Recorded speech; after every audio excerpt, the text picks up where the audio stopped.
साहब ये वाकई सच है कि जो घर के अफराद होते हैं वो अपनी हरकत से फुलझड़ी की तरह भी रह सकते हैं। हाँ जी। और अपनी तबीयत की वजह से ही वो बम भी लगना शुरू हो जाते हैं, मिसाइल लगना शुरू हो जाते हैं। हाँ। बल्कि बसा औकात तो एटम बम भी बन जाते हैं।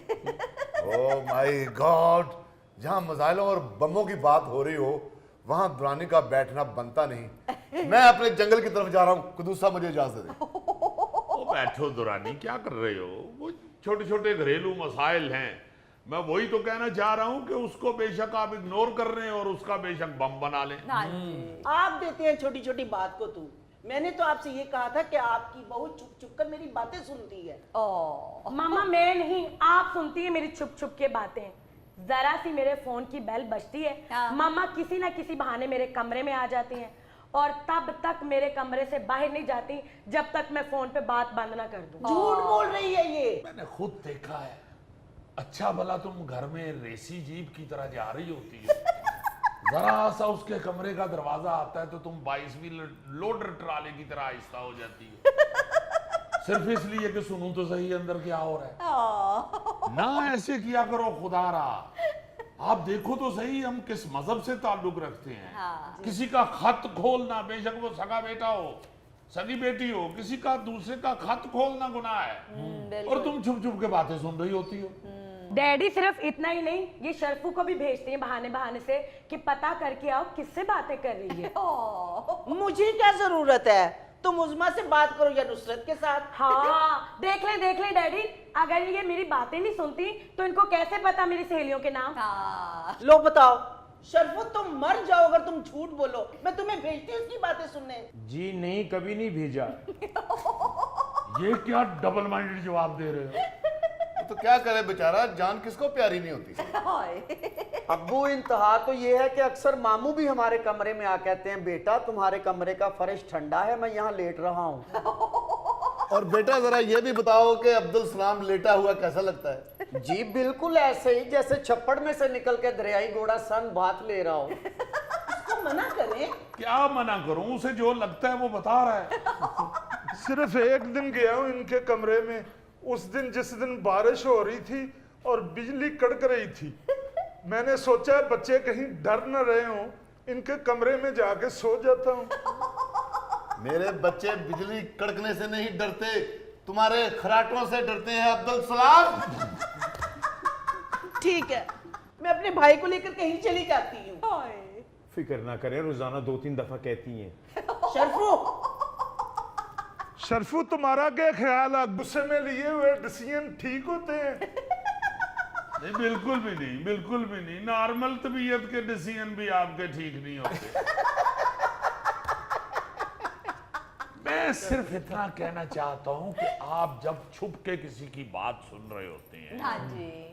भाई एक फोन पे बात हो रही है, उधर से पता नहीं क्या सवाल आया है, इधर से क्या जवाब है। बिल्कुल। आप सिर्फ जवाब सुन के उसको अपने किसी सवाल के साथ अटैच करके तो अपना ख्याली सा कोई ऐसा खाका बना लें जहन में कि ये हमारे खिलाफ बात हो रही है या हमारे मुतल्लिक कुछ बताया जा रहा है, या तो आप भी गुस्से में ही आएंगे ना, झगड़ा ही बनेगा। बिल्कुल। इसीलिए तो ये गुनाह है छुप छुप के बातें सुनना एक दूसरे की।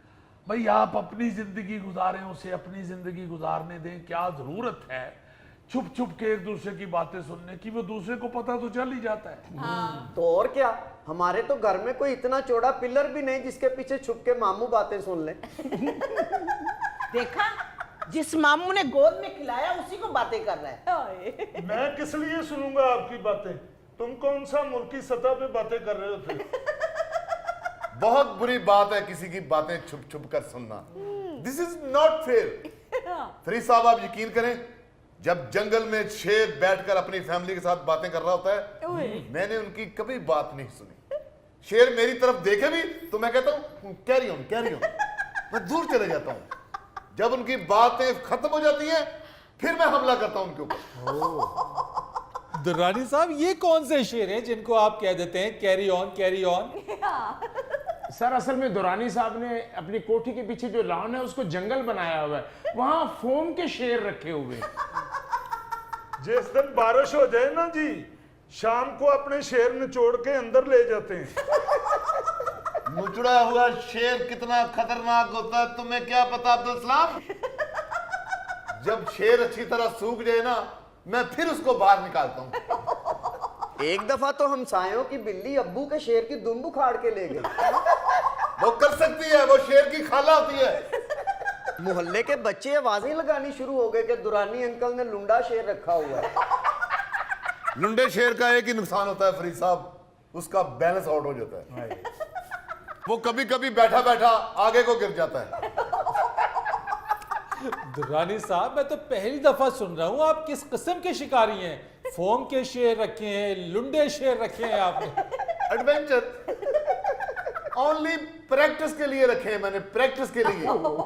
सही शिकार तो मैं असली जंगल में जा करता हूँ। तो किस मौसम में जाते हैं दुर्रानी साहब शिकार पे? जिस मौसम में जंगल का किराया इकट्ठा हो जाए। किराया इकट्ठा करना मेरे लिए कोई मुश्किल बात नहीं है फरीद साहब। किसी भी दोस्त को मैं फोन करके कह देता हूं, फरीद मैं शिकार पे जा रहा हूं, अल्लाह के नाम पे मुझे किराया भेज दो।